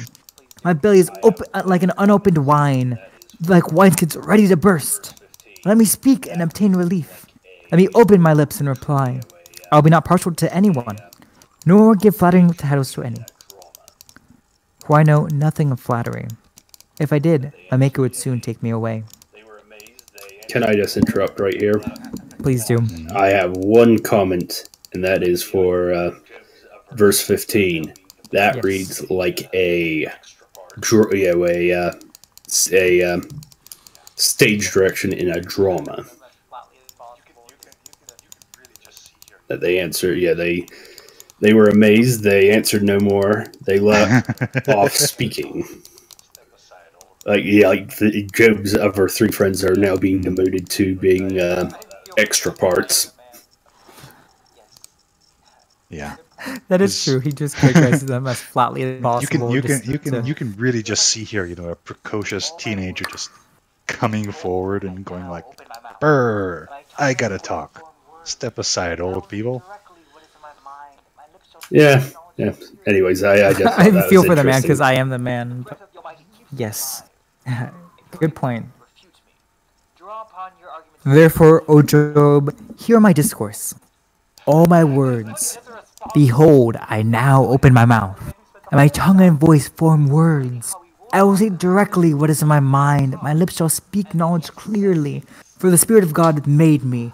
The breath of the Almighty keeps me alive. If you are able, refute me. Draw upon your arguments and take your stand. Oh my goodness.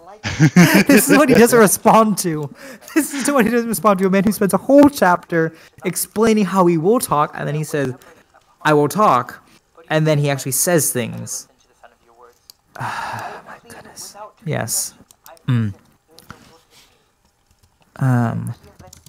Look, verse 6. Look, I am like you before God. I too was pinched from clay. Therefore, fear of me should not dismay you, nor should I weigh heavily upon you. But you have said in my hearing, as I listened to the sound of your words, I am clean without transgression. I am innocent. There is no guilt in me. Yet he invents pretexts against me and counts me as an enemy.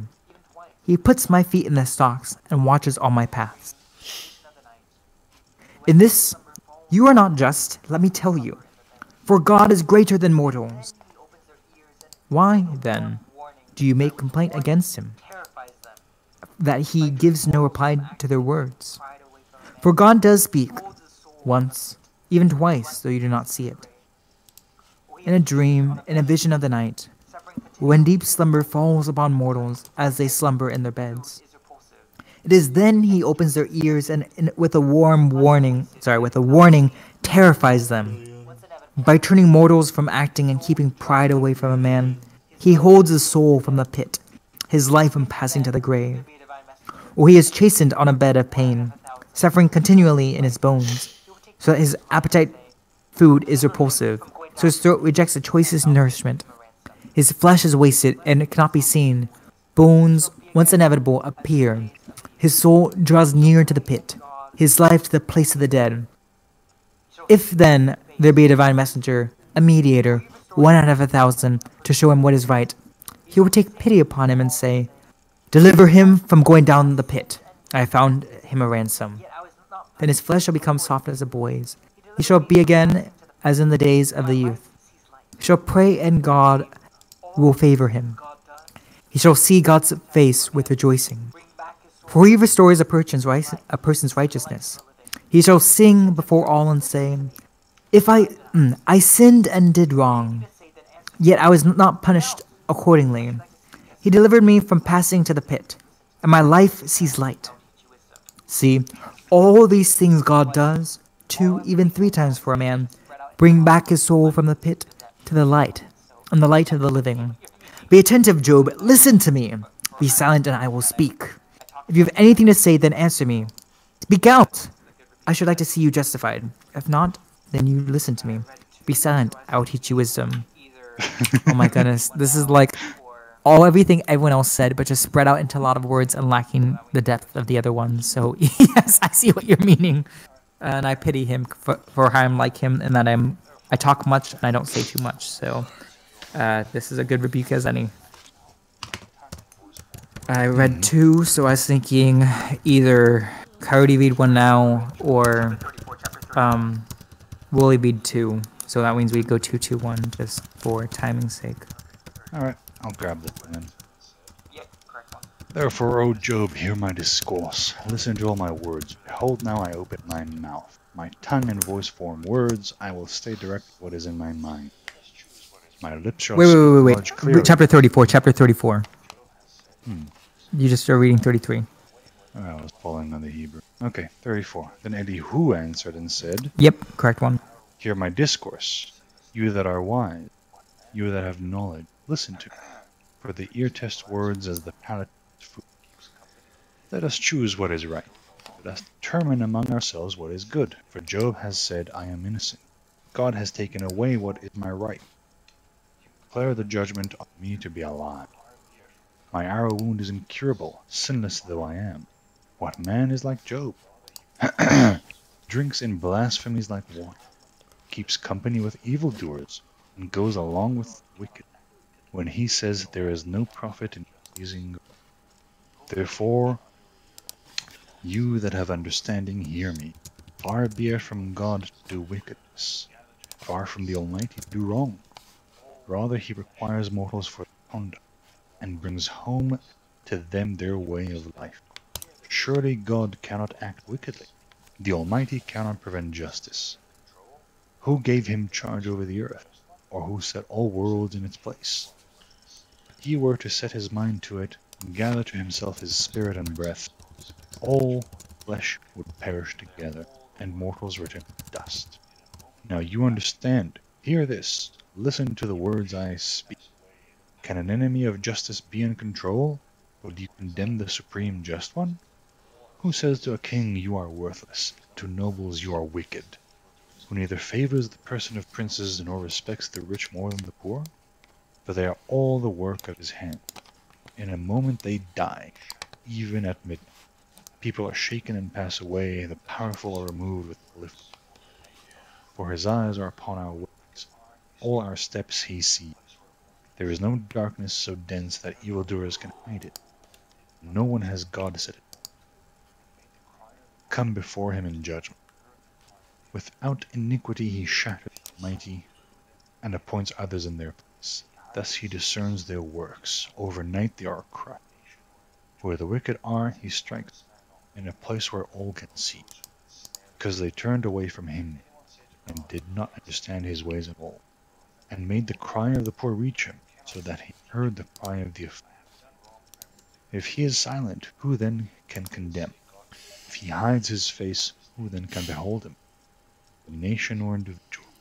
Let an impious man not rule, nor those who ensnare their people. Should anyone say to God, I accept my punishment, I will offend no more. What I cannot see, teach me. If I have done wrong, I will do so no more. Would you then say God must punish when you are disdainful? It is you who must choose, not I. Speak therefore what you know. Those who understand will say to me, all the wise who hear my view. Job speaks without knowledge, words make no sense. Let Job be tasted to the limit, since his answers are those of the pious. For he is adding rebellion to his sin by brushing off our arguments and addressing many words of God. Grief. Is he Satan? I almost want to say yes, I'm getting the impression that he's just expounding on what Satan said in chapters 1 and 2. Yeah, I think you're right. I think he's actually, in a weird way, both simultaneously more like Satan and less like Satan. It's more like Satan. I think he's more like Satan in that he's actually pushing Satan's case stronger than the other three. But I also think that he's less like Satan because he's not actually using Satan's typical tactics of obfuscation like the other three basically were. Though, at the same time, you have to remember, this is really, I think, the first time you see Satan in any biblical work. And yet, he only appears in the beginning. Yeah. I'm back. So, Hey, Alright. I'm just saying that it might be a bit of an archaic reading to read Satan as crafty as he ends up becoming in later literature. Gotcha. This is really blunt. We have an Ember Mage now. I'm using here the old. No, I'm using the old, like the old Satan or Kategol, as he's called in Greek, is like the accuser. Yep. And this is just. He's Elihu has gone from a young teenager to a young lawyer, trying to make his first case. Anywho, let's go on with Elihu. Oh, I was actually wrong. There's 6 chapters that we'll be reading, so two each. Okay, Hooray! I'll grab this one as well. Please. Yeah. Then Elihu answered and said, "Do you think it right to say, I am in the right, not God? When you ask what it profits you, I got a really advantage good do bow. I have from not sinning? I have words for a reply to you. What's your dex, Greg? Look up to the skies and see, behold the heavens high above you. If you sin, what do you do to God? Even if your offenses are many, haha, you meet the requirements for it. If you are righteous, Dead on. what do you give him? Or what does he receive from your hand? It might be better Your than the wickedness Little affects only Friends. someone like yourself, and your justice only a fellow human being. In great oppression, people call for help because of the power of the great. No one said, It should be "Where titled is Big God, Joe?" my maker, who gives us songs in the night, Oh shit. teaches us more than the beasts of the earth, and makes us wiser than the birds of the heavens?" Thus they cry out, he does not answer, because of the pride of the world. But it is idle to say God does not hear. The boss we just killed. Even though you say, take no notice of it. The case is before him. Here, I'll trade it to you. You can see if you like that one better than Now the that guns. you have done otherwise, God's anger punishes, nor does he show Yeah. much concern over us. Yet Job, to no purpose, opens Really? his Oh, mouth, shit. multiplying words of knowledge. Okay. Okay, cool. It's interesting here. He's password is just Joe. He's almost using Job's capital J, lowercase o, lowercase e. Constant refrain of man's weakness. But while Job is assuming that while man is weak, that God cares for him, Elihu is he is saying direct that man is weak, Verse has 8. no effect on God. Oh, you can hold on to them both for Your now. justice, let's see, 7 and 8. No. 6 and 8, I'll say. If you sin, what do you do to God? If your offenses are many, how do you affect him? 8. Your wickedness affects only someone like yourself, and your justice only a fellow human being. Mm-hmm. Yeah. And also, no one says, "Where's God my maker, who gives us songs in the night, teaches us more than the beasts of the earth, and makes us wiser than the birds of the heavens." I'm pretty sure, well, it's said later in, well, at least I don't know if this is actually in the scriptures, that Solomon actually asks for wisdom, but yeah, regardless. That's an old legend. Yeah, it is a legend, but it's not in the scriptures, so, it's been, so that's clearly demonstrably false regardless. It's still a common legend. It's interesting here that 16 in the end, yet Job to no purpose opens his mouth, multiplying words without knowledge. This is an echo of the beginning of God's answer. Or pre-echo? I'd say foreshadowing. Foreshadowing, okay. Chapter 36. Go, Coyote, go. Okay. Elihu also proceeded and said, "Suffer me a little, and I will show thee that I have yet to speak on God's behalf." A little. That's my cousin JP. A little, no. I think you might have met him before. I will fetch my knowledge from afar and ascribe righteousness to my Maker. For truly my words shall not be false. He that is perfect in knowledge is with thee. Behold, God is mighty, and despiseth not any. Yeah, no problem. He is mighty in strength and wisdom. He preserveth not the life of the wicked, but giveth right to the poor. He withdraweth not from the eyes of the righteous, but with kings are they on the throne. Yea, he doth establish them forever, and they are exalted. And if they be bound in fetters, and he holden in cords of affliction, then he showeth them their work, and their transgressions that they have exceeded. He openeth also their error to discipline, and commandeth that they return from iniquity. If they obey and serve him, they shall spend their days in prosperity, and their years in pleasures. But if they obey not, they shall perish by the sword, and they shall die without knowledge. But the hypocrites in the heart heap up wrath. They cry not when he bindeth them. They die in youth, and their life is among the unclean.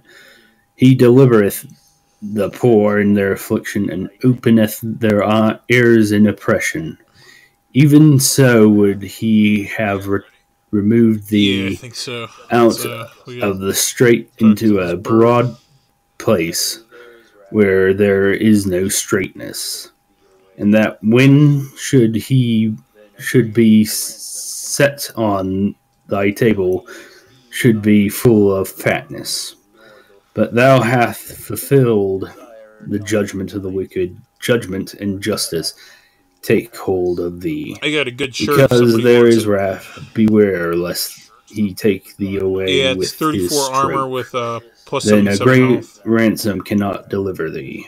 Plus 12. Will he esteem thy riches? No, not gold, nor the forces of strength.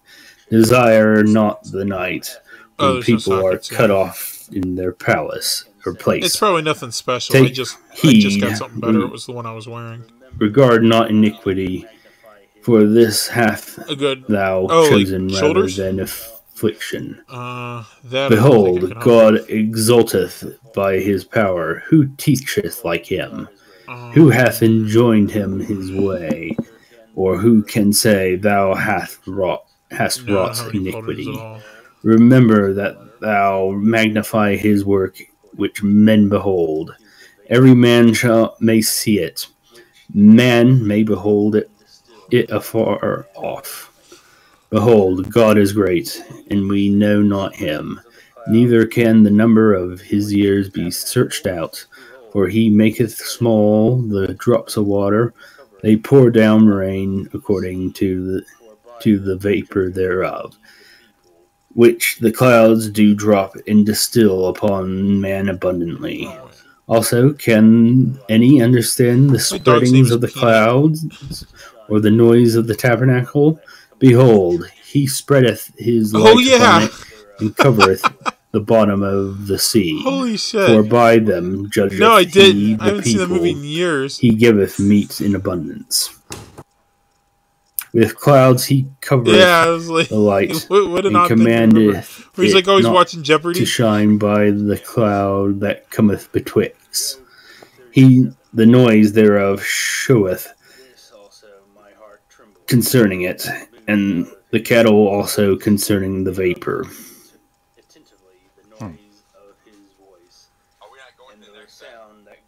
Oh, I thought that's where I was going.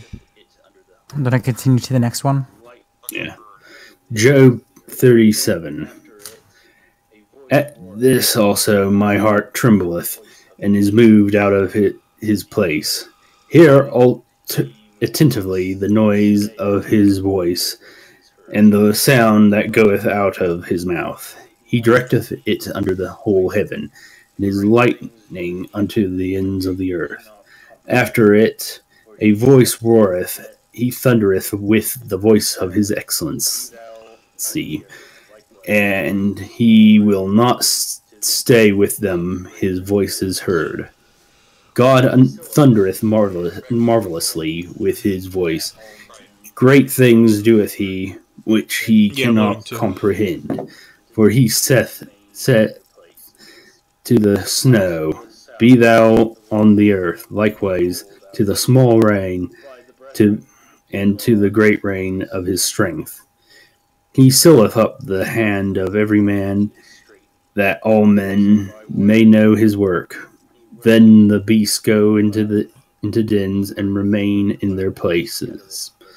Out of the south cometh the whirlwind, and the cold out of the north.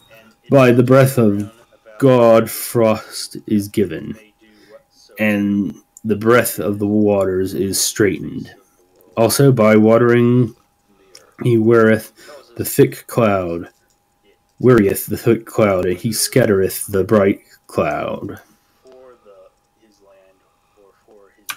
And it is turned round about by his counsels, that they may do whatsoever he commandeth them upon the face of the world in the earth.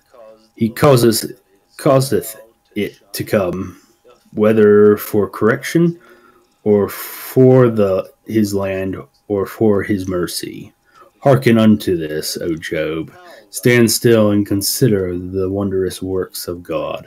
Doth thou know when God disposed them, and caused the light of his cloud to shine? Doth thou know the balancing of the clouds, the wondrous works of him which is perfect in knowledge? How thy garments are warm when he quieteth the earth by the south wind? Hast thou with him spread out the sky, which is strong and as a molten looking glass?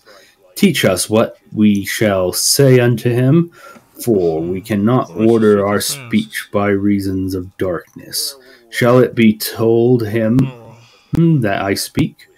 If a man speak, surely he shall be swallowed up. And now man see not the bright light which is in the clouds, but the wind passeth and cleanseth him. Fair weather cometh out of the north. With God is terrible majesty. Touching the Almighty, we cannot find him out. He is excellent in power and in judgment and in plenty of justice. He will not afflict. Men do therefore fear him. He respecteth not any that are wise of heart.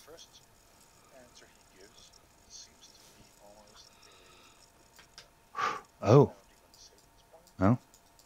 After this, God is giving his answers. So. Yeah. Yeah, let's cut it here. I'm getting tired. Yeah. Anyway, it looks like really who seems to be giving us.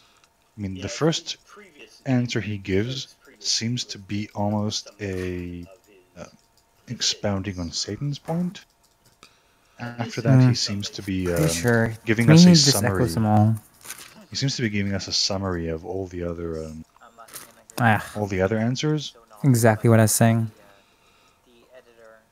Yeah, if Job's previous speech was the almost summation of his defense, then this is the summation of the prosecution. Yeah? Yes, I'm laughing in agreement because he thinks he's so novel, but the editor or the poet made him quite the fool by making him the summarizer who says, I will say something new, and he says nothing. Yeah. No, I'm here. I was in the middle of killing stuff in a game with my cousin. Okay. And Archangel, have any final closing words? I was listening to the whole thing. He might not be here yet. Let's he does have a kid. Oh, no final words though. No, you guys were great. Yeah, I can go ahead and do that here. Come back, killing stuff. Killing stuff. Oh, awesome! About. What are we saying? Next Friday. Anyways, I guess we. Yeah. Yeah. Again, we should end the stream right here. Thank you guys very much for joining us. Cody and Wooly. It's. Yeah. All right. Nice to hear another point of view. Just setting up for next Friday. Yeah, next Friday should be good. Yeah, sure. Just, same time, 4 or 5. Sorry, 5 or 6 my time, which is 8 or 9. Joe's time. So same time or an hour earlier. It would have been an hour earlier. Loud Warrior lives in California, so yes, sir. So that's the time. Before the wall comes up. Before the wall comes up, just reconquer California, please. Make us a territory status. Go ahead and kill you. I'm even in a liberal county that isn't part of New California, but again, I'd rather stop. rather